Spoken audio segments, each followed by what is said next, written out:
Oui, avant même d'entrer dans le vif du sujet, même si je sais que je n'ai pas un temps indéfini, vous m'avez donné au maximum 30 minutes, je voudrais immédiatement dire quelque chose au sujet de ce que Frédéric Rochet appelait le morcellement spirituel de notre époque, que je constate aussi, que je déplore aussi. Hein, c'est-à-dire que ce soit sur le plan spirituel ou sur d'autres plans, nous savons que la maladie, une maladie majeure en tout cas de nos sociétés contemporaines, est leur état d'éclatement, d'atomisation, en individualisme, en identité toujours plus nombreuses et hélas qui semblent de plus en plus inconciliables, irréductibles quand elles ne se dressent pas les unes contre les autres, et puis en communautés de toutes sortes, communautés identitaires, communautés culturelle, communauté sociale, communauté religieuse, etc., etc. C'est la raison pour laquelle eh bien, nous avons, en 2015, fondé le Sésame avec Inès Weber. C'est-à-dire que nous avons voulu ouvrir, alors on l'a dit d'une manière peut-être un peu pompeuse, un centre de culture spirituelle, c'est-à-dire simplement un lieu où les uns et les autres peuvent venir partager leur quête de sens, tout en se nourrissant des grands héritages. On va en parler, des grands héritages traditionnels d'Orient et d'Occident, on va en parler, sans frontières, c'est-à-dire de manière transversale.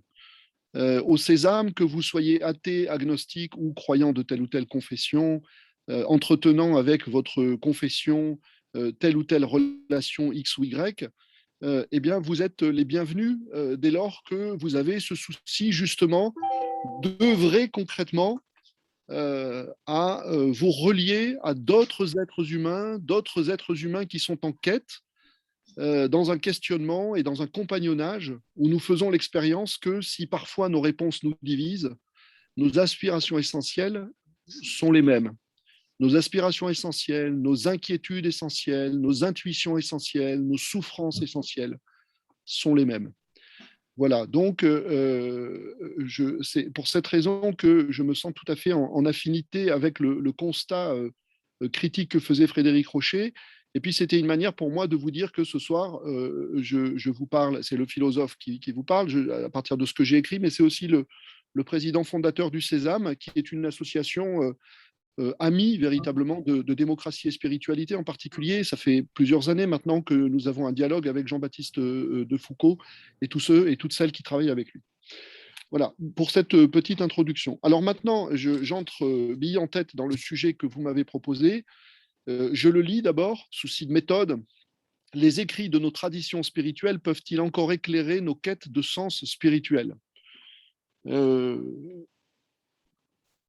Ma réponse est immédiate et sans ambiguïté, oui, c'est indispensable. C'est indispensable, c'est-à-dire que ma conviction profonde depuis longtemps est qu'il s'agit pour nous aujourd'hui, en ce début du XXIe siècle, de ne pas répéter ce que j'appelle souvent l'erreur moderne. La modernité des Lumières, qui s'est fondée sur l'exercice de la raison, qui a promu la science au premier rang de toutes les investigations de l'esprit humain, de toutes les investigations du monde par l'esprit humain, cette modernité qui a circonscrit aux champs sociopolitiques à peu près l'alpha et l'oméga des questions humaines essentielles, eh bien, je crois qu'elle a oublié le spirituel en route et qu'elle l'a largement méprisé. Et je pense que ça a été une erreur majeure.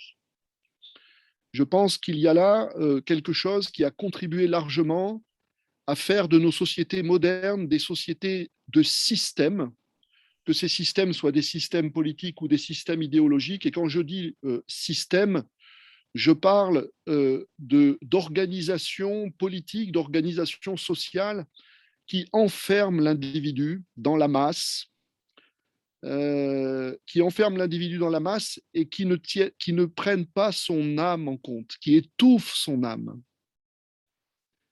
Je crois que là, il y a quelque chose dont nous avons collectivement à nous relever, véritablement.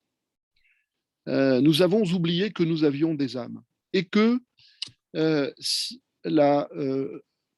pour nos âmes, pour nos intériorités,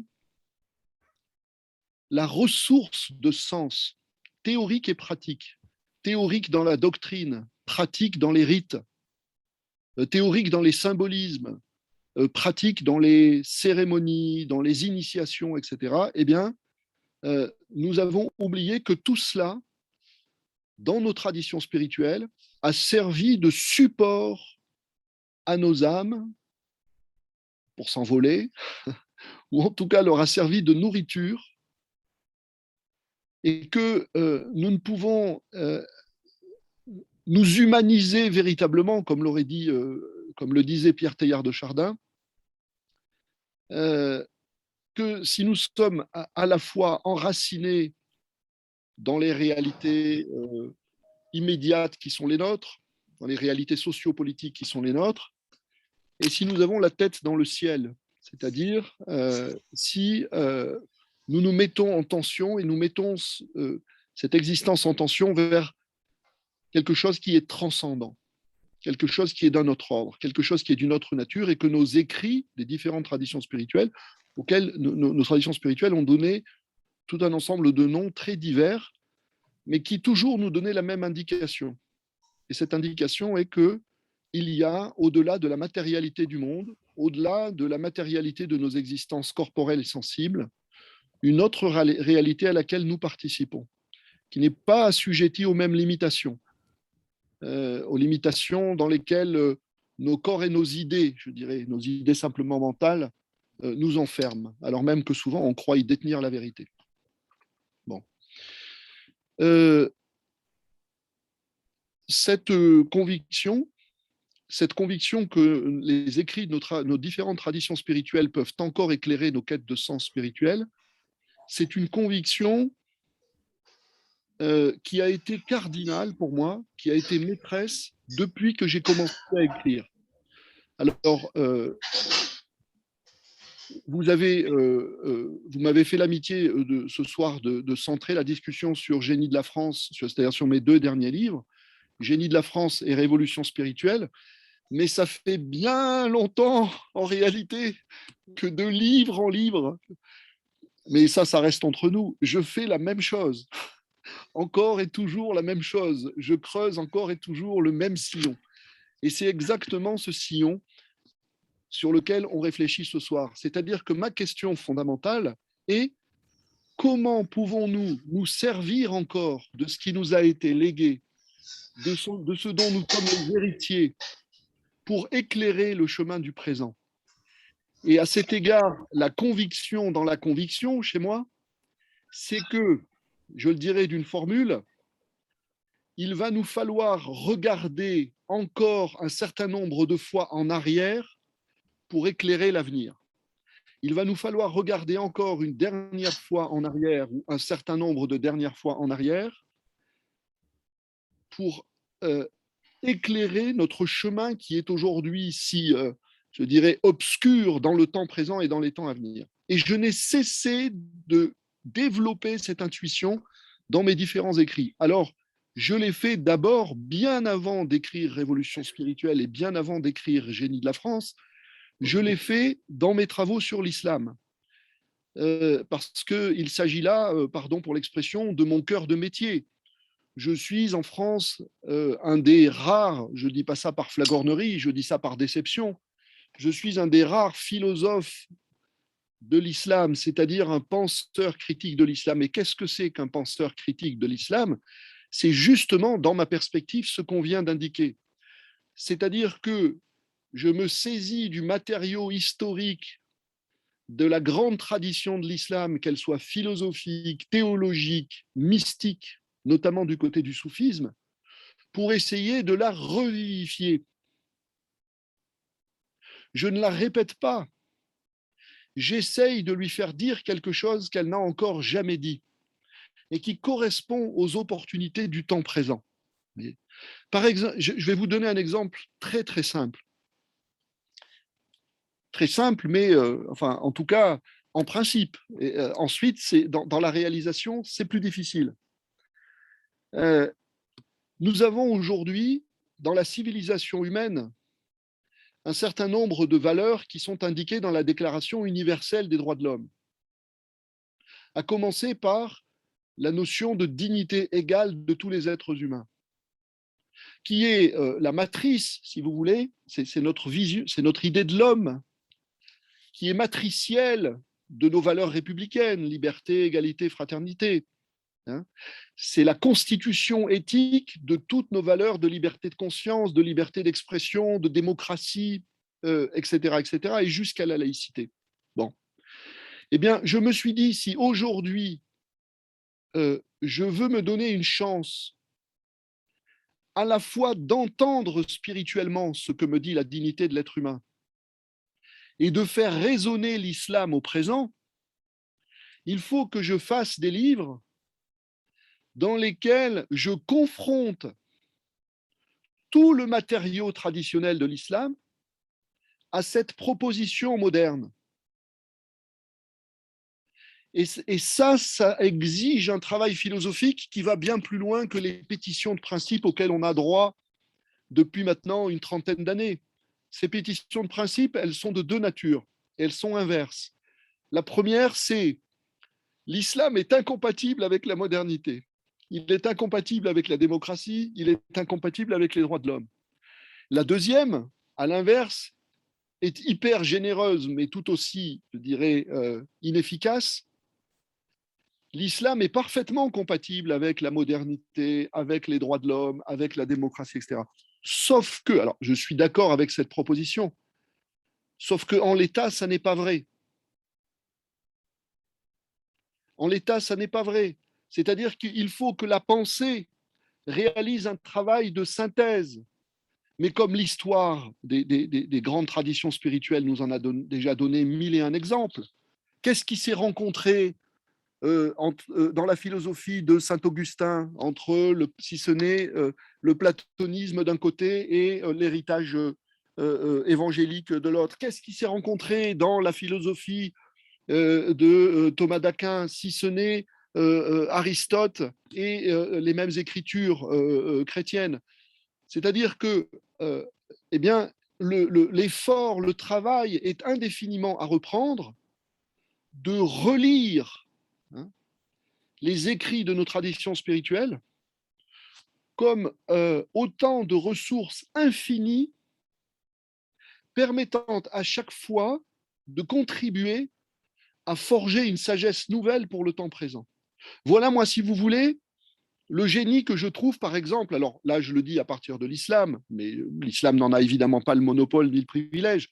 Voilà le privilège, non, voilà le génie, tiens, voilà, je parlais tout à l'heure du génie. Voilà le génie que je trouve, par exemple, à un texte comme le Coran. Ce qui m'intéresse dans le Coran, ce n'est pas ce qu'il a pu signifier au 7e siècle, au moment de la révélation. Ce n'est pas ce qu'il a pu signifier pour tel ou tel penseur musulman qui lisait le Coran dans un contexte qui n'est plus justement le nôtre. Moi, ce qui m'intéresse avec le Coran, c'est que je parie sur son génie, c'est-à-dire sur le fait qu'à chaque fois, qu'à chaque époque, un nouveau lecteur qui l'interroge se met devant lui, il peut en espérer d'être comme devant un miroir capable de renvoyer à chaque fois une nouvelle image, c'est-à-dire de fournir à chaque fois une nouvelle production de sens, à la condition, bien entendu, que la question soit bien posée. Et la question bien posée, c'est d'interroger le texte à partir de nos grandes questions du présent. Bon. Et c'est ce que j'ai fait donc dans Un islam pour notre temps, que j'ai publié au Seuil en 2004, que j'ai repris dans L'islam sans soumission, dans lequel je développais, et là j'ai l'opportunité de vous donner un autre exemple, je développais l'idée jamais essayée intellectuellement d'un existentialisme musulman. Vous vous souvenez de ce que disait Jean-Paul Sartre? Jean-Paul Sartre, il disait il n'y a d'existentialisme tenable qu'un existentialisme athée. Alors déjà, les chrétiens lui avaient répondu non, il y a un existentialisme chrétien qui est possible, il y a un existentialisme juif qui est possible. Lisez Martin Buber, par exemple, bon, ou lisez, je ne sais pas moi, Gabriel Marcel, etc., du côté chrétien, du côté juif. Mais du côté musulman, cette idée moderne qui est essentielle dans la modernité d'un existentialisme, c'est-à-dire, comme le disait Jean-Paul Sartre, l'homme est libre sans excuse.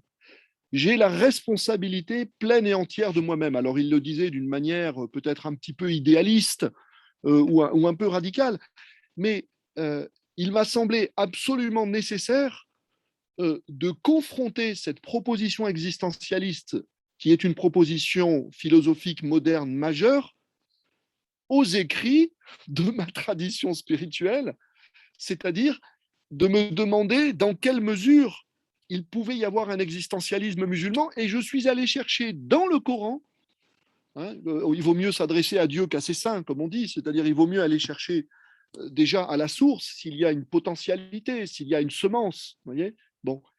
Et je suis allé chercher du côté des récits fondateurs de l'anthropologie coranique, de l'humanisme coranique, c'est-à-dire le moment où Dieu crée Adam avec un peu d'argile, en reprenant un thème monothéiste très commun.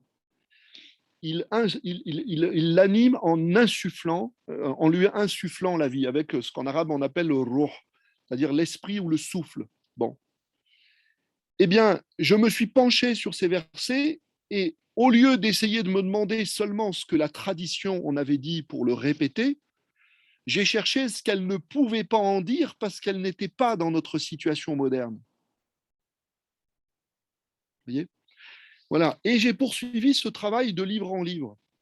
C'est comme ça, par exemple, que je suis devenu spécialiste de Mohamed Iqbal. Je vais vous la faire courte, hein, je ne vais pas vous raconter tous mes bouquins, je vais arriver assez vite à Génie de la France et Révolution spirituelle, mais je souhaitais que vous sachiez bien, comme on disait dans les années 70, enfin j'étais trop jeune, j'en ai entendu parler, d'où je parle. Bon, et moi j'ai commencé ce travail à partir de l'islam. Bon, parce que je considérais que, en tant qu'intellectuel musulman, c'était ma responsabilité première. Et ça a été pour moi une porte d'entrée, c'est-à-dire que je me suis rendu compte que je ne faisais qu'entrer par l'islam dans une grande réflexion universelle aujourd'hui. C'est qu'est-ce qu'on fait de nos héritages? Bon. Et donc, je suis devenu spécialiste de Mohamed Iqbal. Qui est Mohamed Iqbal? Eh bien, je dirais un de mes grands devanciers. C'était un homme qui est né à Lahore à la fin des années 1870, fin du 19e siècle, qui est arrivé à Cambridge donc en 1905. J'ai retraduit l'année dernière pour Gallimard dans la bibliothèque des idées. C'est Marcel Gaucher qui m'avait demandé ce travail. Son œuvre philosophique majeure. Qu'est-ce qu'il fait dans cette œuvre philosophique majeure qui s'appelle Reconstruire la pensée religieuse de l'islam? Il confronte exactement selon la même logique dont je vous parlais pour mes propres travaux, eh bien, il confronte le matériau traditionnel de la pensée islamique. Alors en plus, avec cette petite particularité savoureuse, qu'il est lui-même issu d'une famille, alors ça se situe aujourd'hui dans l'actuel Pakistan, mais à l'époque c'était les Indes britanniques, d'une famille qui, par le papa de Mohamed Iqbal, est brahmane. Ce sont des brahmanes convertis à l'islam. Donc il y a tout le vieux fond des Védas, tout le vieux fond des Upanishads qui est chez lui sous-jacent et qu'il va citer parfois. Vous voyez, donc il fait cet effort de ramener tout ça à la surface et de le confronter aux penseurs occidentaux qu'il lit. Donc il va lire Hegel, il va lire Kant, il va lire Nietzsche, il va lire jusqu'à Jung, jusqu'à Heidegger, et il est très grand admirateur de notre Français Henri Bergson. Vous voyez, bon. Et c'est, je dirais, avec cette double lanterne qu'il essaie d'éclairer une quête de sens contemporaine, une quête de sens moderne, en tout cas pour ce qui le concerne. Vous voyez, c'est-à-dire en confrontant dans une sorte d'entreprise géniale de critique à double front, ou à front renversé, bon, les deux univers de sens qu'il essaie de suturer. Je pense aux sutras indiens, entre lesquels il essaye de faire un tissage ou un nouage nouveau, si vous voulez, singulier. Bon. Voilà pourquoi je me suis intéressé à Mohamed Iqbal, toujours avec cette conviction que c'est en effet l'effort à fournir aujourd'hui. C'est ce qui m'a conduit à écrire. Alors là, je saute je chausse mes bottes de 7 lieues, parce qu'entre-temps, j'ai écrit peut-être une dizaine de bouquins. Mais j'en suis arrivé récemment à écrire Révolution spirituelle. Alors, je vais parler d'abord de Révolution spirituelle, ensuite, je parlerai un peu de Génie de la France. D'abord, Révolution spirituelle, je l'ai écrit comme d'habitude. C'est-à-dire que j'ai voulu faire un essai. C'est-à-dire que j'ai fait de la philo. C'est-à-dire que j'ai fait des phrases, et j'ai fait des raisonnements, et j'ai argumenté. je l'ai relu, c'était nul. C'est-à-dire qu'il n'y avait pas de souffle. Et je ne vous dis pas ça, je dirais, par hasard. Je me suis senti, pour arriver à exprimer ce que je voulais exprimer, contraint d'aller vers la poésie et contraint d'aller vers le lyrisme poétique et mystique qui est celui de la tradition soufie à laquelle j'appartiens. Je l'ai ressenti comme une nécessité intérieure euh, invincible. Je n'ai pas eu le choix, si vous voulez. Et ça a été jubilatoire. Extrêmement difficile parce que je ne m'étais jamais confronté à la rigueur qui ne doit pas se voir, si vous voulez, de l'écriture poétique. Je connaissais la rigueur et j'étais passé par l'école de la rigueur philosophique, si vous voulez, la, la, la, la logique du raisonnement, la clarté et la distinction du propos, de la démonstration, comme aurait dit Descartes, si vous voulez. Mais comment est-ce qu'on fait quand on n'est pas poète pour être dans cette économie jubilatoire, vous voyez, dans cette fluidité simple et profonde en même temps de la poésie qui laisse toujours la part de l'allusion, de l'ellipse, qui ne dit pas tout, qui dit plus en ne disant pas qu'en disant, vous voyez. Bon. Donc déjà, en termes d'expérience d'écriture, j'ai eu véritablement l'impression que pour dire une quête de sens aujourd'hui, pour aborder les questions de sens aujourd'hui, il fallait reprendre une forme ancienne. Voilà. Et puis ensuite, sur le fond, même si la forme et le fond sont liés, hein, vous comprenez. Mais sur le fond, je me suis fait spectateur de tout ce qui se cherche aujourd'hui dans nos sociétés du côté des transitions.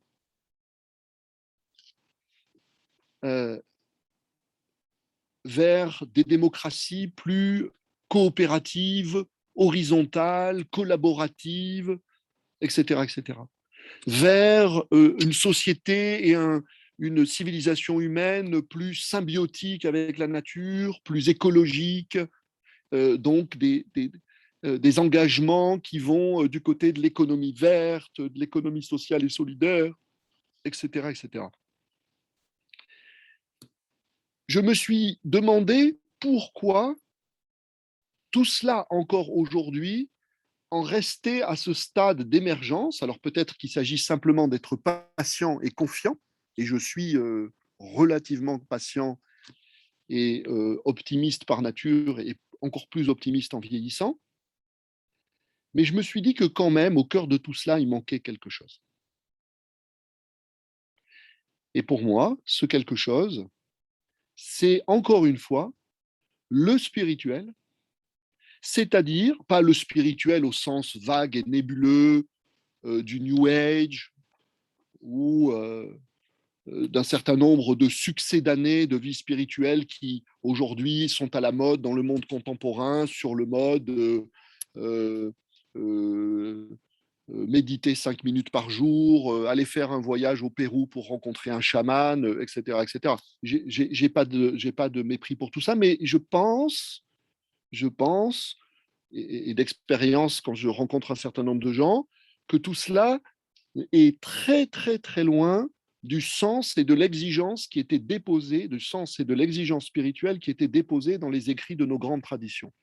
C'est-à-dire, pardon pour le dire d'une manière un peu brutale, mais quand je lis Shankara, Adi Shankara, quand je lis Maître Eckhart, quand je lis Ibn Arabi, c'est pas le même niveau.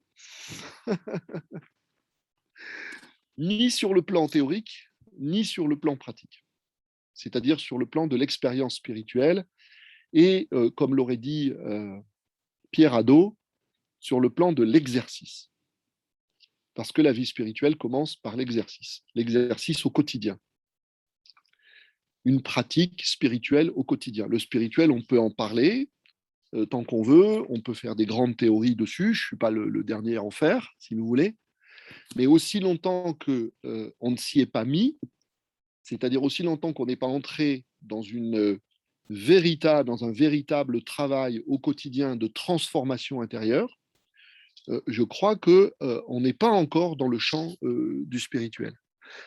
Et si nous relisons précisément nos grands maîtres et nos grands sages du passé, une des choses qui doivent nous apparaître comme une évidence, c'est leur immense exigence. Regardez les voies de l'extrême transcendance et les voies de l'extrême immanence, les voies de l'extrême transcendance qui enjoignent dans l'effort spirituel à une désidentification vis-à-vis de l'ego et à une identification suprême à l'Atman, par exemple, comme le disent les hindous, vous avez là l'exemple, je dirais, un exemple majeur d'une exigence spirituelle qui est prodigieuse. Et du côté de l'extrême immanence, quand vous entendez des maîtres zen, et même avant le zen, quand vous lisez Litseux, que je cite par exemple dans Génie de la France, vous parlez de l'expérience du vide, trouver en soi la demeure du vide, qui est en réalité non pas le rien, mais le point vide où se manifeste là encore quelque chose qui est d'un tout autre ordre, ce que vous pouvez trouver aussi chez Maître Eckhart, par exemple, hein, lorsqu'il parle de creuser en soi jusqu'à trouver l'être nu de Dieu. Bon. Donc, je me suis... Voilà quel était, si vous voulez, mon programme. Quand j'ai écrit Révolution spirituelle, je me suis adressé à tous ceux qui sont dans la transition aujourd'hui, qui tentent cette transition sur tout un ensemble de plans. J'ai voulu les exhorter à ne pas oublier ce que j'ai appelé, bon, il ne faut pas prendre ça ou peut-être au sens littéral, mais l'esprit. La quête de l'esprit, avec un grand peu. Hein. Alors, je ne fais pas de l'esprit une idole, on peut dire, si j'étais chrétien, je dirais le Saint-Esprit. C'est-à-dire, en réalité, on peut dire l'intelligence universelle, on peut dire la conscience de Dieu ou la conscience de l'univers. On peut l'exprimer comme on veut, si vous voulez.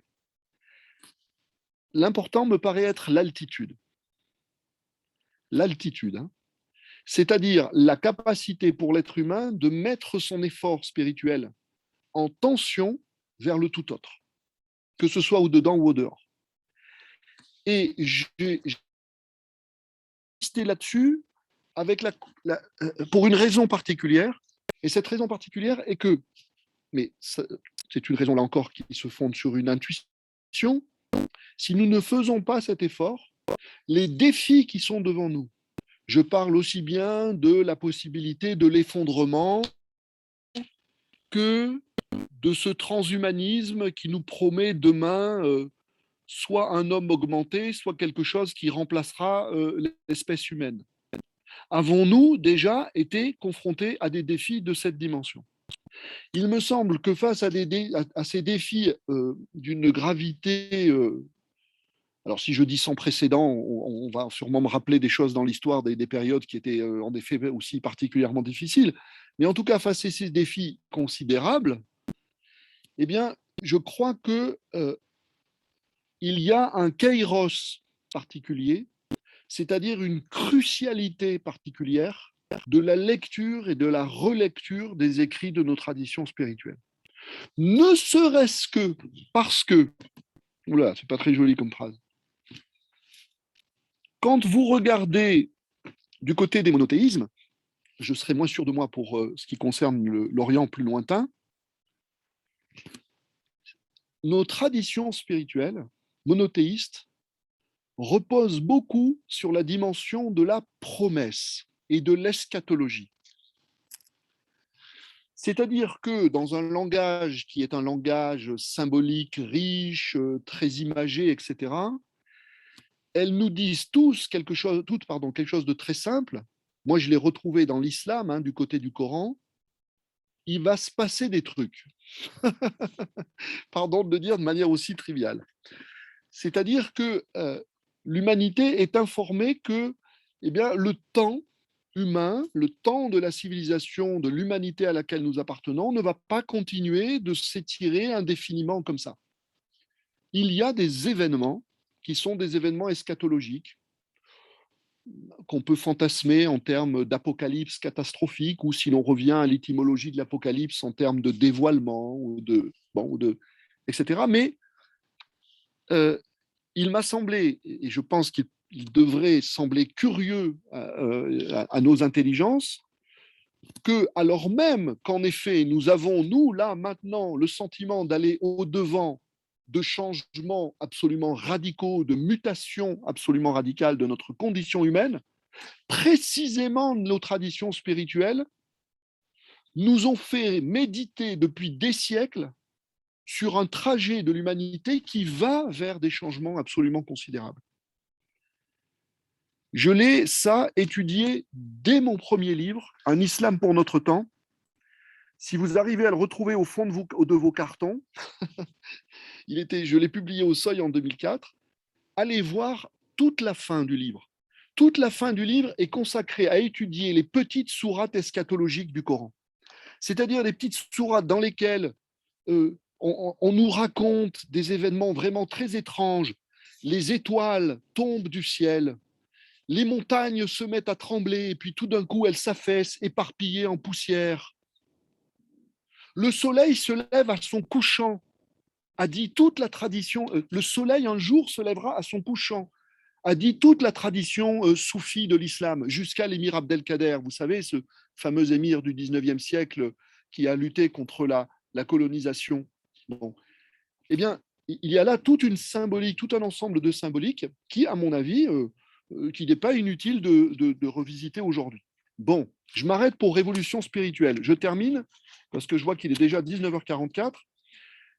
Je passe à Génie de la France. Alors, je l'ai là. Ben, c'est tout bête. J'ai voulu faire la même chose, c'est-à-dire lancer encore une fois le même appel à relire. On dit toujours la religion, c'est relier. Mais nos frères juifs nous disent la religion, c'est relire. Et ils ont raison. Relire.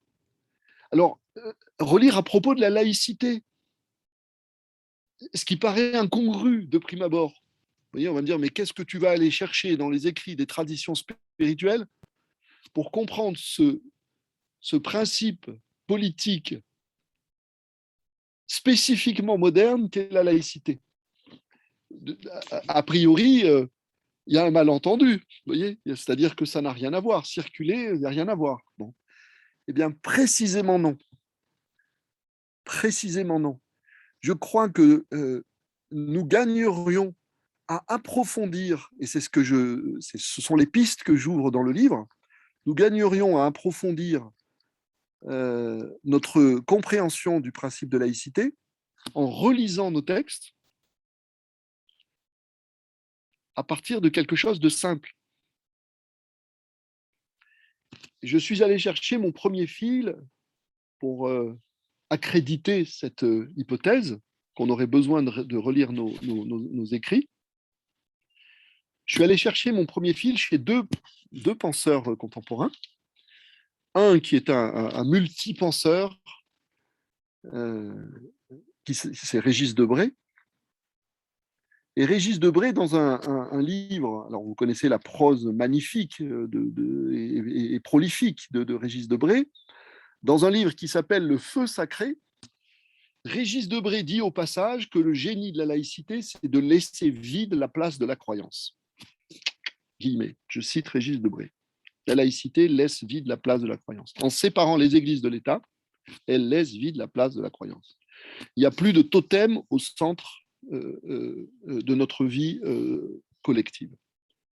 Pourquoi? Parce qu'avec la séparation, désormais, aucune église, aucune religion n'a le droit et par conséquent le pouvoir légal d'imposer ou d'interdire quoi que ce soit en matière de conviction existentielle.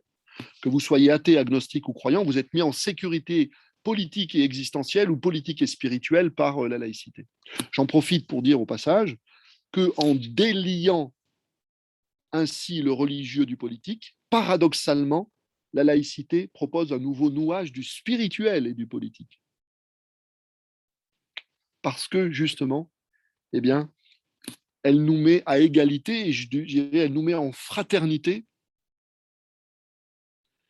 autour de cette liberté partagée, les mêmes droits, les mêmes devoirs en matière de conviction existentielle. Que vous soyez athée, agnostique ou croyant, vous n'êtes ni un citoyen de deuxième classe, ni un citoyen de première classe, vous êtes un citoyen tout court, et vous n'avez pas à avoir peur les uns des autres.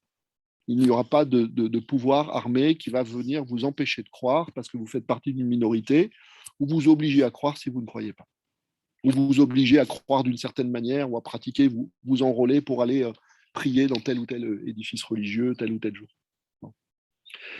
Donc, les Régis Debray, alors, à sa manière cavalcadante, je dirais, vous voyez, il avance très vite. Ça n'existe pas cavalcadante, mais vous voyez, il avance dans sa pensée de manière lyrique et magnifique, et il fait rien de sa propre expression. Il dit, laissez vide la place de la croyance, et il passe à autre chose. Alors que c'est prodigieux ce qu'il vient de dire. Et on trouve la même expression chez une grande spécialiste de la laïcité. Je vous disais que j'avais été chercher chez deux de nos penseurs, qui est Catherine Kinsler, voilà, que je compte, voilà, qui est une collègue pour qui j'ai beaucoup d'estime. Et donc, je me suis dit, là, il y a un fil à suivre, parce que ce thème du vide me rappelle furieusement bien des choses dans nos différentes traditions spirituelles. D'abord, ce geste de faire le vide. Immédiatement, à partir de ma culture, pas seulement musulmane, mais monothéiste, ça m'a rappelé le grand geste inaugural des traditions spirituelles monothéistes, qui est la destruction des idoles.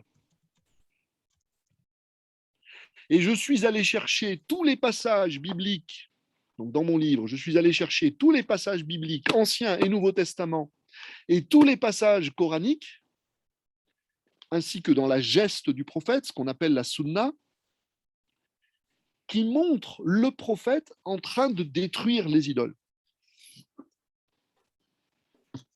Bon. Il faudra penser à s'orienter vraiment vers la conclusion, Abdeno. Eh bien, ça tombe bien parce que j'ai presque fini.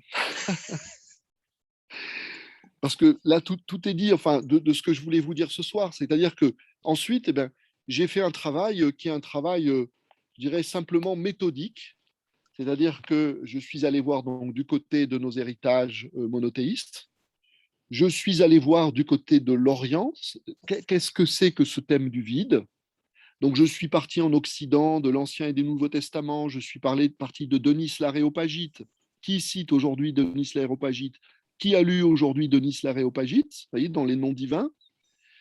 J'ai évidemment cité Maître Eckhart au passage, pour qui j'ai une vénération particulière. Et puis, je suis allé voir du côté de Shankara, je suis allé voir du côté d'Ibn Arabi, je suis allé voir du côté de Litseux, dont je vous parlais tout à l'heure. Enfin, c'est-à-dire que j'ai mobilisé un certain nombre de références pour essayer de voir. On tente, la pensée, la pensée tente, elle fait des essais pour essayer de voir si ça pouvait apporter un surcroît de sens, non seulement à notre compréhension métaphysique de la laïcité, pour lui faire déborder de sa signification politique dans laquelle, à mon avis, elle est enfermée de manière un petit peu étroite, mais je suis allé voir aussi de ce côté-là, parce que dans nos traditions spirituelles, le vide n'est pas seulement une doctrine, il est une expérience. Il est au bout de cet exercice dont je parlais tout à l'heure. Et quand Claude Nicollet, notre grand spécialiste de la République et de la laïcité, parle de laïcité intérieure, je me suis dit que là aussi, ça pouvait être intéressant de le faire entrer en résonance avec tous ces maîtres et ces sages des siècles passés, d'Orient et d'Occident, qui nous ont précisément commandé quelque chose qui, là encore, de mon point de vue, ressemble vraiment à cette laïcité intérieure, c'est-à-dire à cette capacité à se débarrasser à l'intérieur des idoles. Pas seulement les idoles de la cité, hein, pas seulement les idéologies qui règnent sur la place publique, mais toutes les idoles qu'on abrite en soi. Et je voudrais terminer là-dessus, parce que voilà ce que ça donne à la fin du livre. Je me permets de vous le citer, hein, pardon, mais pour moi, c'est particulièrement important parce que ça nous dirige vers ce que je considère comme l'effort premier, c'est-à-dire l'effort sur soi, le travail avec soi. Y a-t-il cependant tâche plus nécessaire et plus rude que de faire en soi, au cœur, la part du vide. Combien d'idoles nous en empêchent, qu'on abrite en ce cœur même de soi? Si je devais dénombrer les étapes ou les aspects d'une véritable laïcisation de nos âmes, je dirais qu'il y a au moins 3 types d'idoles dont il s'agit de se déprendre. 1. Les idoles intellectuelles de nos certitudes figées, convictions acquises par l'expérience, la culture, ou de simples préjugés sur la société, sur la morale, sur les valeurs, sur la vérité, sur la vie, sur l'être humain, etc. 2. Les idoles psychologiques de nos attachements émotionnels, attachement à telle ou telle bonne ou mauvaise image de soi, à l'estime ou à la mésestime de soi, à tel besoin d'être compris, reconnu, estimé, aimé ou craint, et de se sentir bien ou mal. Enfin, 3. Les idoles métaphysiques du moi et du monde, notre invincible certitude, ou presque, que nous sommes cet ego, et que ce monde en face de nous est la réalité même, et non pas un théâtre d'ombre ou la caverne de Platon. Voilà, je m'arrête là-dessus. Je vous remercie. Merci beaucoup, Abdenour. Merci beaucoup. Avec plaisir. Je vois Vincent qui applaudit, donc on aurait tous envie de l'applaudir. Est-ce qu'il y a des… Je passe la parole à Daniel. Est-ce qu'il y a des questions de son côté? Comment on voit les choses là-bas, sur place?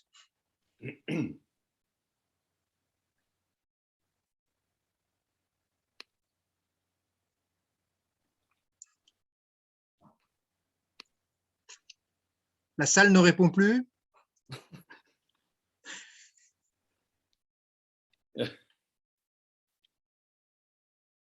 Le micro de la salle est coupé, semble-t-il. Ah, peut-être, oui. Je vois ça.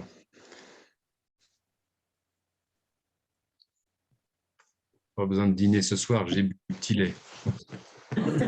C'est bon, Daniel. C'est bon. Ah, voilà, ça y est. Vous On m'entendez retrouve là? la salle.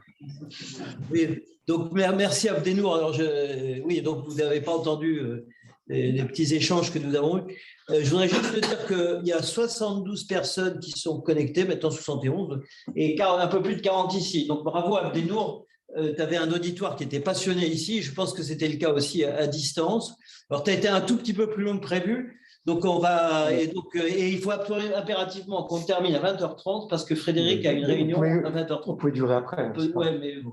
Et alors donc je vais donner la parole à ceux qui la demandent ici en vous demandant d'être bref. Moi j'aurais plein de questions à te poser, mais on trouvera un autre moment. En vous demandant d'être bref. Alors j'ai une question. La chose, présentez-vous au moment où vous prenez la parole. Et puis ensuite, donc il y a 3 questions dans la salle ici. Et pendant ce temps-là, Patrice, tu regardes si d'autres veulent poser des questions à distance. Donc, commençons par Madame. Voilà.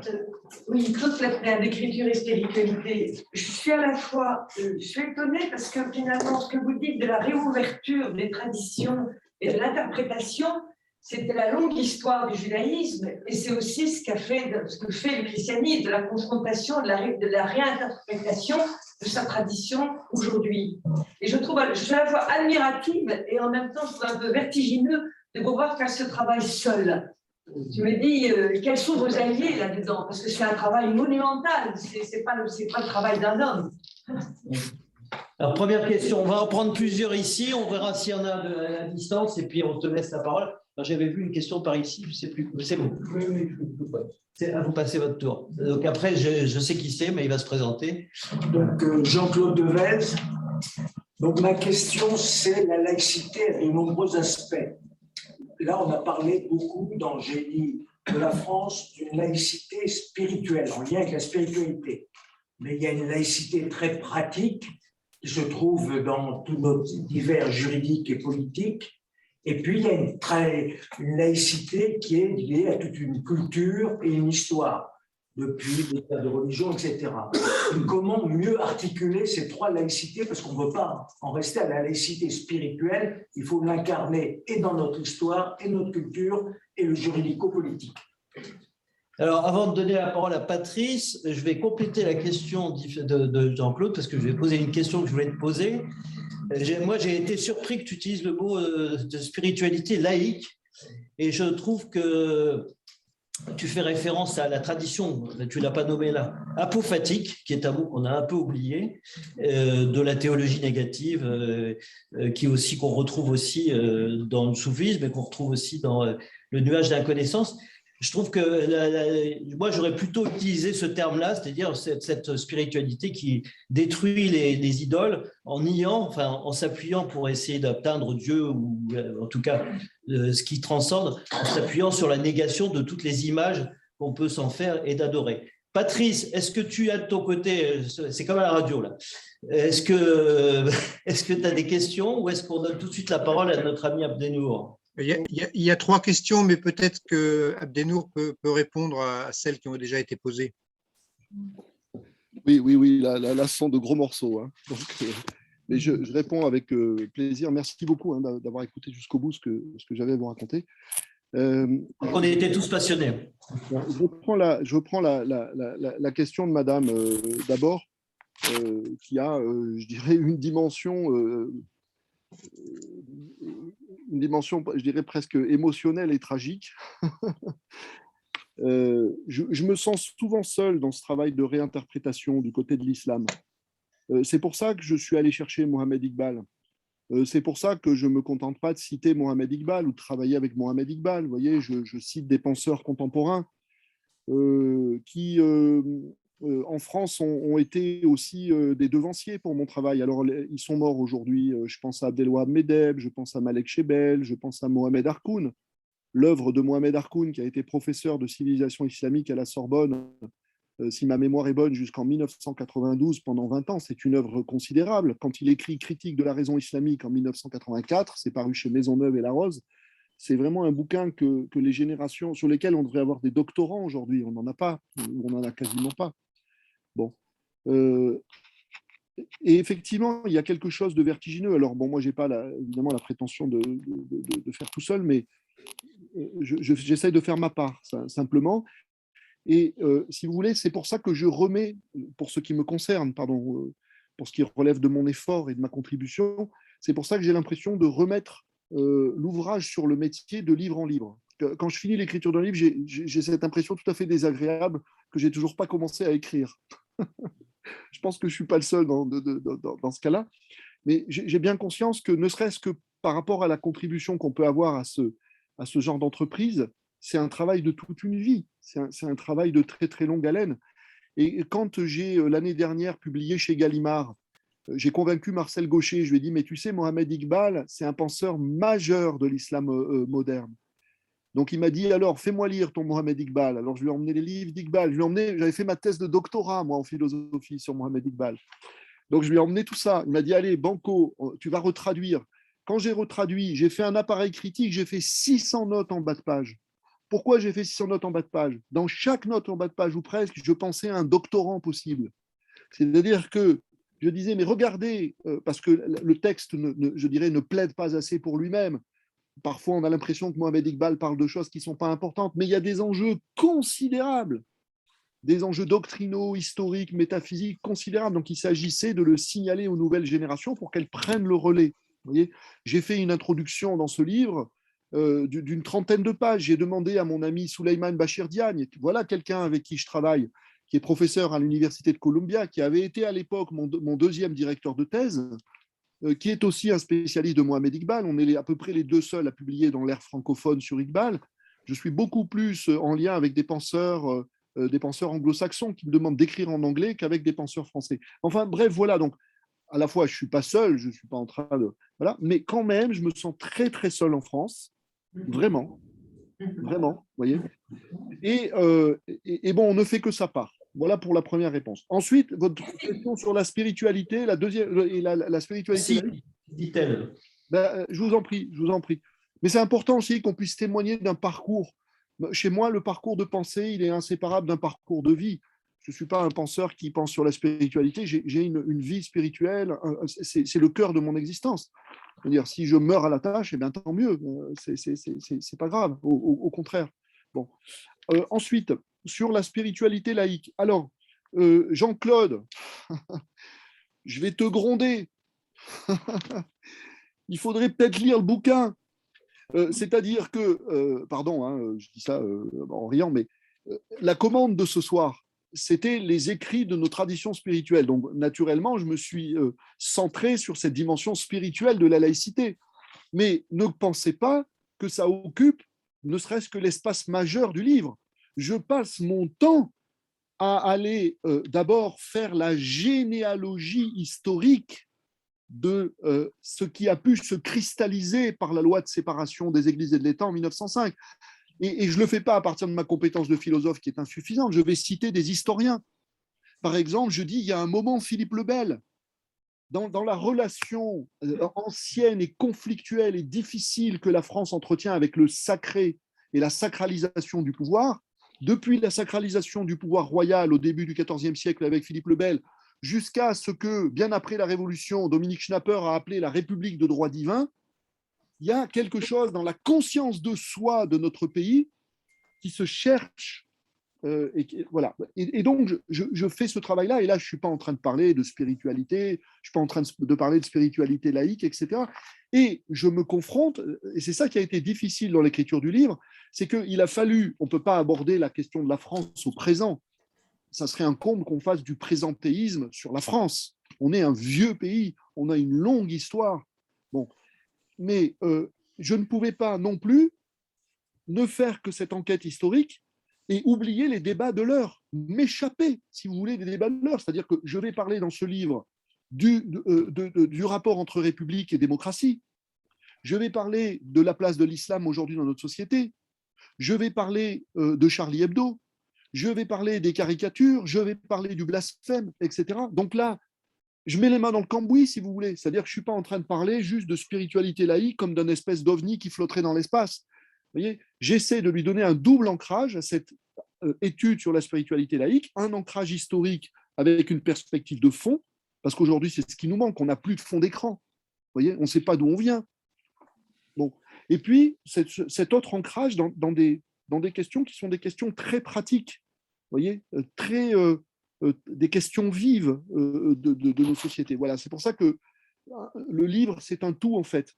Et de ce point de vue-là, je dirais aussi, alors je crois que je ne sais plus si c'était Daniel ou Patrice, sur la question de la spiritualité laïque, vous aurez bien noté que je ne dis pas du bien de la spiritualité laïque telle qu'elle a été formulée à partir de Ferdinand Buisson jusqu'à Vincent Payon.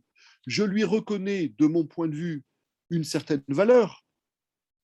Je vais aussi chercher du côté de, comment s'appelle-t-il, d'André Comte-Sponville. Bon. Mais je la compare explicitement, j'essaie d'en évaluer la force ou l'insuffisance, et c'est plutôt l'insuffisance là en l'occurrence, à l'aune, encore une fois, de l'exigence spirituelle qui était déposée, par exemple, dans cette tradition apophatique dont vous parlez. Et je dis que, quelle que soit la vertu, je dirais, de ce qu'a pu dire Ferdinand Buisson et jusqu'au livre que Vincent Payon lui a consacré il y a quelques années, on est loin du compte. C'est-à-dire que ce que nous avons déjà, ce que notre intellectualité a déjà conçu comme spiritualité laïque, n'est à mon avis pas du tout, hein, à la hauteur du génie spirituel qui est contenu dans la laïcité. Voilà. Et donc, ma perspective sur la spiritualité laïque, c'est une perspective critique. Patrice, qu'est-ce qui se dit sur le fil? Alors, c'est un petit peu compliqué de résumer, parce que un certain nombre de personnes évoquent des philosophes comme Gilbert Durand, Jean-Yves Leloup, évoquent le Tsitsum de la Kabbale. Alors, je vais faire quelque chose qui n'est pas très intellectuellement honnête. Je ne vais pas vous poser les questions, mais m'appuyant sur tout ce que vous dites. Tout le monde n'est pas philosophe aujourd'hui.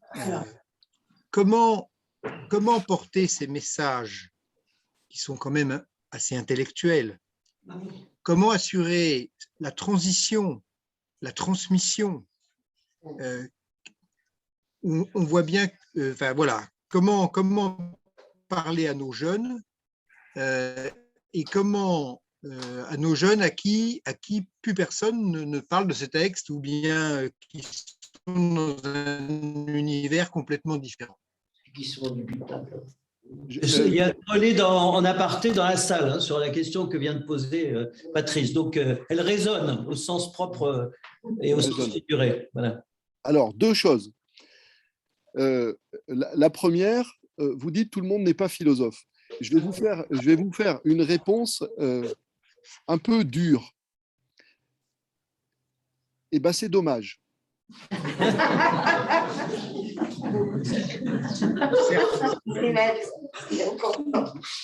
C'est dommage, c'est-à-dire que pour moi, être philosophe, c'est pas nécessairement aller vers les grandes spéculations, etc. C'est avoir un véritable esprit critique. Comme je le dis de manière poétique dans Révolution spirituelle, l'esprit critique, tout le monde le revendique, mais qui le pratique ? L'esprit critique, tout le monde le revendique, mais qui le pratique? Je répète parce qu'il y avait une petite interruption ici. Voilà. Voilà. Ensuite, non, mais bon, c'est une boutade, bien sûr, mais quoique. Mais ensuite, plus sérieusement, les jeunes. Au Sésame, l'association que j'ai créée, nous avons pléthore de jeunes entre 20 ans et 40 ans qui viennent parce que justement, ils n'attendent pas que la lumière vienne d'en haut du philosophe que je suis. Ils viennent réfléchir collectivement, ensemble, aux questions qui nous préoccupent là. Et moi, quand je suis au Sésame, je dis des choses extrêmement simples. Des choses, par exemple, que j'ai dites dans Les Tisserands, dans mon livre Les Tisserands. Ce livre a eu... Alors, c'est pour répondre à votre question que je mobilise ça. Je vais vous expliquer. Quand j'ai écrit Les Tisserands, je crois que je l'ai déjà dit dans une réunion de DS, mais je le redis parce que pour moi, ça a été vraiment une expérience spectaculaire. Quand j'ai écrit Les Tisserands, c'était Au lien qui libère. Je me suis dit, mon vieux, tu es en train de te tirer une balle dans le pied parce que le mot tisserand, il est obsolète. Plus personne l'utilise aujourd'hui, donc personne ne va comprendre de quoi tu parles. C'est l'inverse qui s'est produit. C'est-à-dire que les gens, d'abord le livre s'est beaucoup vendu, et les gens se le sont appropriés avec une évidence et un appétit incroyable. Les gens me disent dans les conférences, « Ah, moi, monsieur, je suis une tisserande, moi, monsieur, je suis un tisserand. » Et je leur ai dit, mais voilà, aujourd'hui, le spirituel, ce n'est pas la peine de faire compliqué, c'est réparer ensemble le tissu déchiré du monde. Voilà en quoi on est tisserand des tisserands. Réparer le lien à soi, réparer le lien à l'autre, réparer le lien à la nature. Bon. Voilà. Donc, si vous voulez, je crois qu'il y a deux nécessités. On ne peut pas être hémiplégique. Il y a deux nécessités à tenir ensemble. Il y a à travailler dans le fond d'écran de la civilisation, les grandes questions doctrinales de fond, parce que toute grande révolution dans l'humanité s'est produite, je dirais, peut-être d'abord par ce travail de fond. Voyez, et puis il y a à faire cet effort, et moi en tant que philosophe, je considère que c'est ma responsabilité de traduire dans un langage qui soit non seulement accessible à tous, mais je le dis accessible à tous, c'est-à-dire non seulement le non-philosophe, mais une sorte d'espéranto spirituel, si vous voulez. C'est-à-dire que quand j'écris Les Tisserands, je me dis pas je vais parler à des croyants, ou je vais parler à des athées, ou je vais parler à des agnostiques. Je me dis qu'est-ce qui peut être partageable par tous? Vous voyez, qu'est-ce qui peut être partageable par tous? Et là, j'ai vraiment plus du tout l'impression d'être dans le, si vous voulez, dans quelque chose qui est trop théorique, dans quelque chose qui est trop abstrait. Mais je pense qu'il faut faire les deux. Il faut essayer de faire les deux, si vous voulez. Voilà. J'essaye. Alors, j'ai deux questions ici dans la salle. Je crois qu'il y a Jean-René Brunetière et dans... Non, c'est qui alors? Il y a Jean-Baptiste. Ah, pardon, c'est Marie-Odile. Excuse-moi, Marie-Odile. Marie-Odile, Terre Noire et Jean-Baptiste de Foucault qui vont quand même se présenter, même si je viens de donner leur nom. Mais s'il y a d'autres questions, Marie-Odile. Oui, je suis adhérente des DS et active maintenant.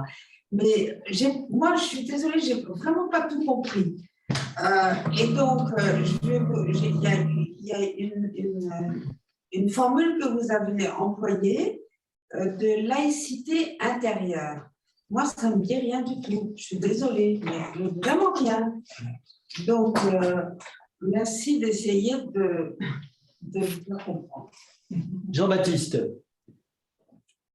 Oui, donc d'abord, merci beaucoup Abdenour. j'admire le travail depuis longtemps parce qu'il est un des rares philosophes à oser dire que le spirituel peut être un facteur opérationnel dans la résolution des problèmes que nos sociétés connaissent.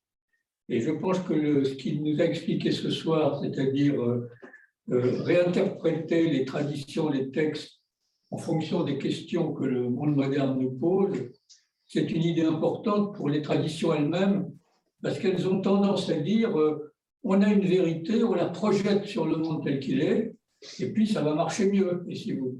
Alors qu'en fait, il y a un travail de relation avec le monde moderne, de mise en phase qui doit être fait et qui n'est pas nécessairement fait. Voilà, c'est pour ça que le mot spirituel, d'une certaine façon, il aide à transformer, je dirais, l'approche traditionnelle, religieusement traditionnelle, en opérationnalité. Mais je voudrais quand même faire une nuance.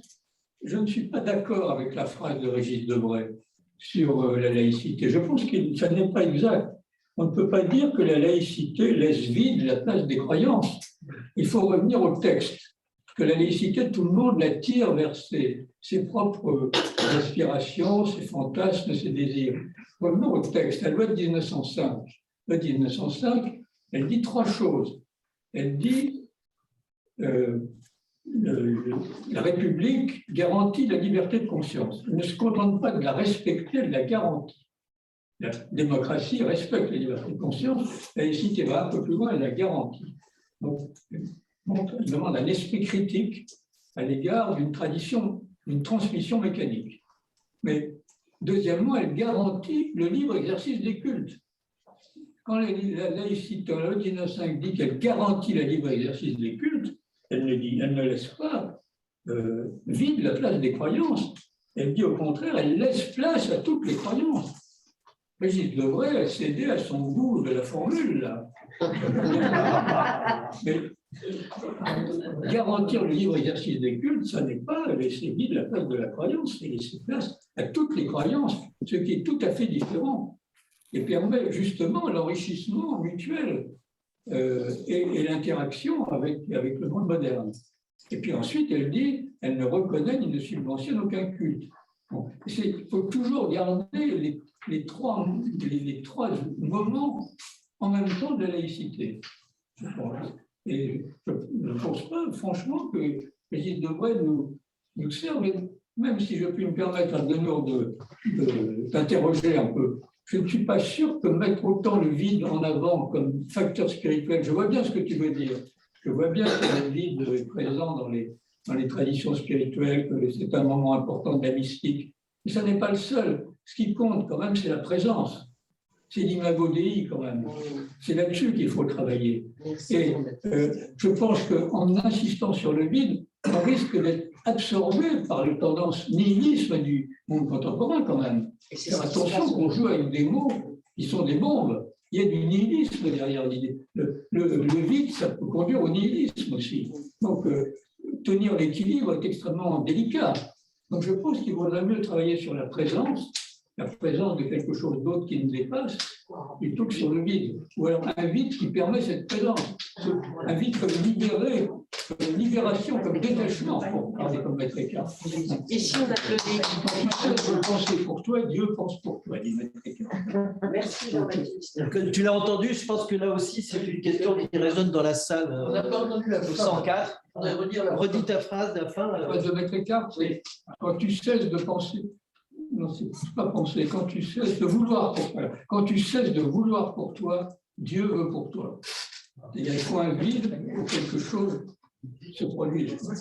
Alors, j'ai une dernière question, ce sera la dernière ici, de Yannick Moreau. Yannick Moreau, moi, ma question vient dans le droit fil de ce que vient de dire Jean-Baptiste.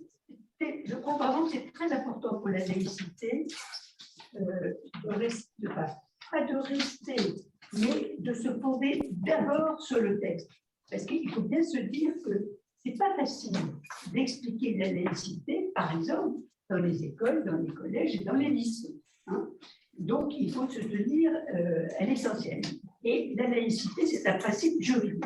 Jean-Baptiste en a rappelé l'essentiel. Si nous le chargeons de trop de choses, avec la laïcité spirituelle, avec le vide, le plein, etc., moi, ça ne me dérange pas, parce que d'une certaine manière, je suis d'accord. Il y a bien quelque chose de spirituel là-dedans. Mais il faut quand même, faire attention, et nous avons assez largement intérêt à nous tenir à une vision de ce qu'est l'état droit et qui est tellement peu contestable quand on a à l'expliquer, que le reste vient après, mais vient après, et si on veut, et comme chacun veut. Parce que je rappelle que le mot spiritualité, qui ne me dérange pas, je suis la démocratie spiritualité, ne me dérange pas, mais en dérange d'autres. Je connais des gens très proches de moi sur le plan des idées, pour qui le mot spiritualité, ils sont venus à notre université d'idées, mais le mot spiritualité ne les convainc pas du tout. Donc voilà, il faut savoir à qui on parle. On ne parle pas de la même manière de laïcité et spiritualité selon l'auditoire, mais à tout le monde, on peut parler des principes qu'a rappelé Jean-Baptiste. Merci. Alors, je crois, est-ce que du côté de Patrice, il y a d'autres questions qui sont ressorties? Et puis, ça sera la dernière série, puisqu'on terminera. Peut-être Abdenour veut-il réagir à ce qui a été dit, et puis il y a quelques questions qui sont arrivées. Oui. Alors, je vais répondre, peut-être, je vais remonter. Donc, je réponds d'abord à Madame qui dit il faut savoir à qui on parle. Madame, vous savez à qui vous parlez? Oui, à vous. Et vous savez qui je suis? Un petit peu, mais pas beaucoup. Alors je vais prendre la peine de le préciser.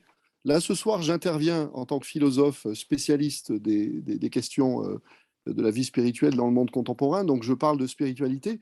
Dans le civil, je suis inspecteur général de l'éducation nationale. Je savais, oui. Voilà. Et donc, croyez-moi, je sais ce que je dois dire quand je suis dans l'institution et en dehors de l'institution. Je suis un des principaux rédacteurs de la charte de la laïcité à l'école. D'accord. Je suis un des principaux rédacteurs d'à peu près toutes les ressources pédagogiques sur la laïcité qui sont construites par le ministère depuis une dizaine d'années. Donc, je ne mélange pas du tout les registres, ne vous inquiétez pas. Mais là, ce soir, nous étions sur les questions spirituelles. Moi, je le savais, mais tout le monde ne le savait peut-être pas, et je crois que c'était important que tu le rappelles. Voilà. Voilà. Et je peux témoigner, bonsoir Abdenour, c'est Virginia Mekiri, que Bonsoir, même dans un auditoire de 250 élèves dans un amphithéâtre, le message passe très bien. Voilà. Merci. Non, mais c'était simplement pour dire qu'en effet, comme vous, je suis soucieux de pouvoir s'adresser à tous. Ça aussi, c'est un exercice qui est, auquel je m'astreins depuis un certain nombre d'années. Alors maintenant, je voudrais répondre à ce que tu disais, Jean-Baptiste. Tu sais, quand je cite la phrase de Debré, mais là encore, il faut aller voir dans le livre, quand je cite la phrase de Régis Debré, « Laissez vide la place de la croyance », tu te doutes bien que je ne la cite pas pour me contenter de l'admirer, je la cite de manière critique. Je la cite aussi pour prendre une distance avec elle, bien entendu. Et j'ai lu, comme toi, et je n'oublie pas dans le livre de lire les premiers articles de la loi de 1905.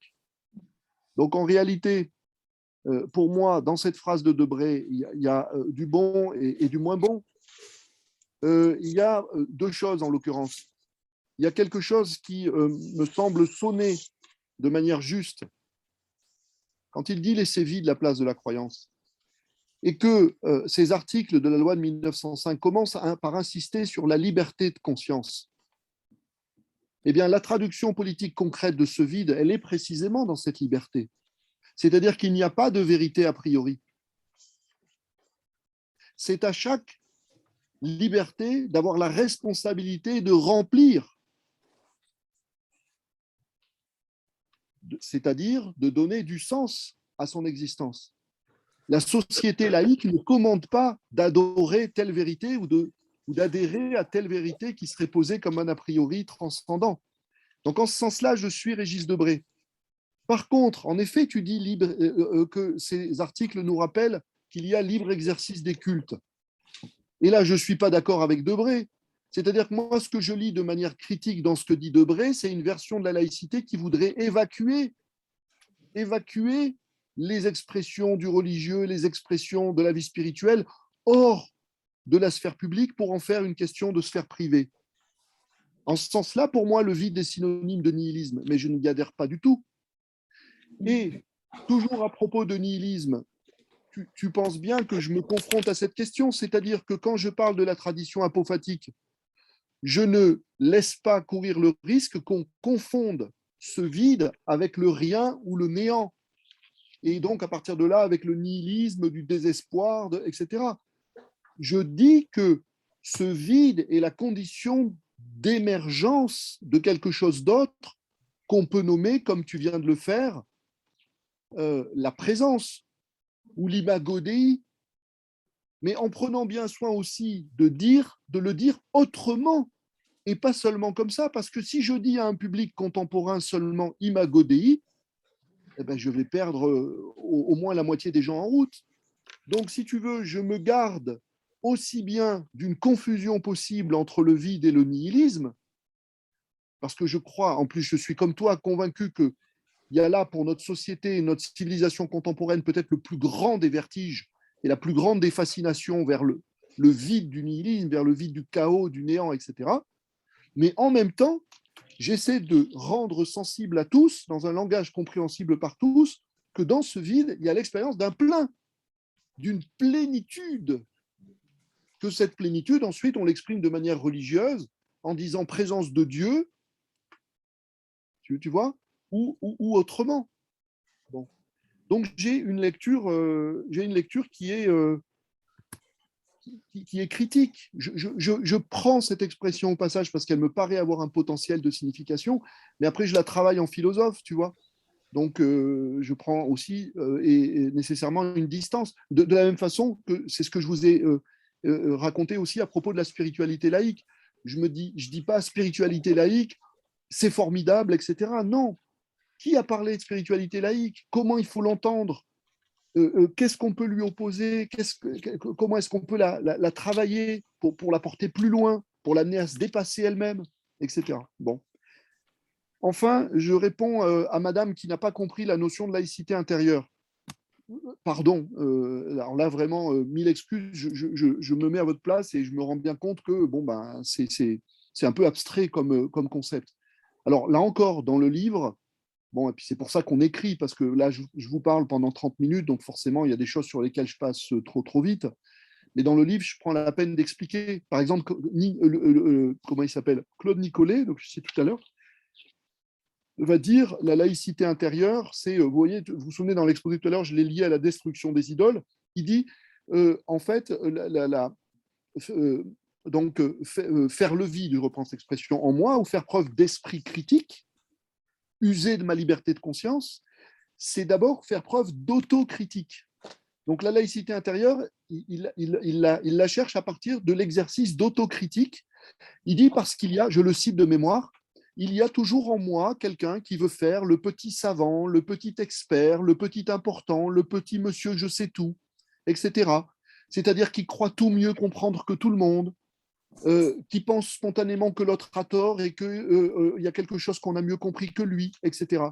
Et donc la laïcité intérieure, c'est cette humilité, cet exercice d'humilité par rapport à soi, cet exercice d'ascèse, si vous voulez, par rapport à tout ce qui nous sert de certitude, de conviction, etc. Bon, c'est ce que c'est ce que j'avais essayé d'illustrer quand je vous avais parlé, je vous ai cité à la fin des extraits du bouquin, dans lequel j'essaye de dénombrer de manière un petit peu méthodique les idoles intérieures auxquelles on est confronté. Bon, voilà. Du côté de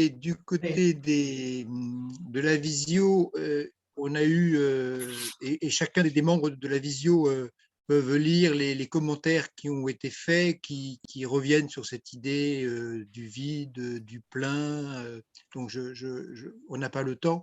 Je voudrais pour ma part donner une petite conclusion, puisqu'on arrive près de la fin. Ce que je retiens, c'est qu'il nous faut continuer à lire nos textes de nos traditions, mais en ayant une lecture qui permette de les confronter et de ne pas hésiter de les confronter aux problèmes contemporains. À écriture et spiritualité, c'est un peu la démarche que l'on souhaite avoir et donc cette conférence nous conforte dans notre travail et donc je tenais au nom de notre association à vous remercier, Abdenour, pour tout ce que vous nous avez apporté et inviter les uns et les autres à lire vos livres. Je crois qu'il y a un petit aspect prophétique dans ce que vous nous dites, et quand vous nous demandez de regarder le sens de l'histoire aussi, je crois que ça ouvre à la réflexion, à la méditation. Et puis, je laisse nos amis de la salle le dernier mot. Je vais être assez rapide parce qu'on a atteint le… Alors, je vous ferai une proposition pour ceux qui sont ici après, mais donc je vais clore la séance. Abdenour, j'aurais bien aimé poser une petite question, si c'est possible. Je suis de l'île de la Réunion. Je suis de l'île de la Réunion et professeur de yoga dans les écoles depuis une quinzaine d'années. C'est possible que je pose une petite question rapide? Allez-y, vite. Alors, rapide. Voilà, je m'appelle Régine. Donc, en tant qu'inspecteur, vous dites que vous êtes inspecteur général de l'éducation nationale. C'est bien cela? Oui. Oui. Alors, ma question serait, parce que moi, comme je suis d'origine indienne, et donc je m'intéresse en tant que professeur de yoga des grands philosophes indiens tels que Krishnamurti, Gandhi, Rabindranath Tagore, etc., Mananda Mai et tout. Est-ce que vous verrez une possibilité dans la discipline de la philosophie dans les lycées d'intégrer, de mettre en place l'étude des philosophes tels que Gandhi, Krishnamurti, etc. dans les lycées actuellement, les lycées laïques? Oui, bien sûr, j'entends bien. Je réponds ou pas? Oui, alors merci. D'abord, bonjour à la Réunion. Et, merci. Voilà. Et ça fait très plaisir de vous entendre à cette distance. Abdenour, je te laisse la parole. Je ne ferai pas de mot de conclusion, donc tu peux, tu termines là-dessus et puis on clora après. Je me limiterai à clore la réunion. Oui. Ça m'interpelle beaucoup parce que ça fait 16 ans que j'interviens en tant que professeur de yoga dans les écoles, si vous pouvez dans les collèges. Parce que là, on va passer le temps imparti. Voilà. Merci. Ok, merci beaucoup. Oui, madame, je suis venu il y a quelques années à La Réunion en mission pour l'inspection générale sur les questions de laïcité. Je pense que vous trouverez des collègues qui vous parleront, s'ils s'en souviennent de ce séjour. Sachez que le mouvement a déjà été amorcé puisque le programme de philosophie de la classe de terminale s'est ouvert à un certain nombre de penseurs non occidentaux. Par exemple, du côté de l'Inde, si ma mémoire est bonne, il s'agit de Nagarjuna. Mais, pour avoir moi-même une longue pratique, vous avez parlé de Mahananda Moy, pour qui j'ai vraiment une vénération tout à fait particulière, vraiment paix à son âme, cette femme extraordinaire. Je suis allée plusieurs fois à Cancale au samadhi de Mahananda Moy. Bon, et moi j'admire beaucoup aussi Ramana Maharshi, le sage de Tiruvannamalai. J'y suis allée aussi. J'y suis allée à Tiruvannamalai. Et en fait, il y a un effort à poursuivre. Regardez, aujourd'hui, nous occidentaux, nous ne connaissons même pas Sri Aurobindo, les ouvrages de Sri Aurobindo. C'est pas possible. On peut pas ouvrir une discussion mondiale entre les cultures et les intelligences si on n'a pas ça, si on n'a pas lu ça. À mon avis, voilà, aujourd'hui, dans le village mondial, c'est notre responsabilité. Voilà. Merci Abdenour, bravo. Merci beaucoup.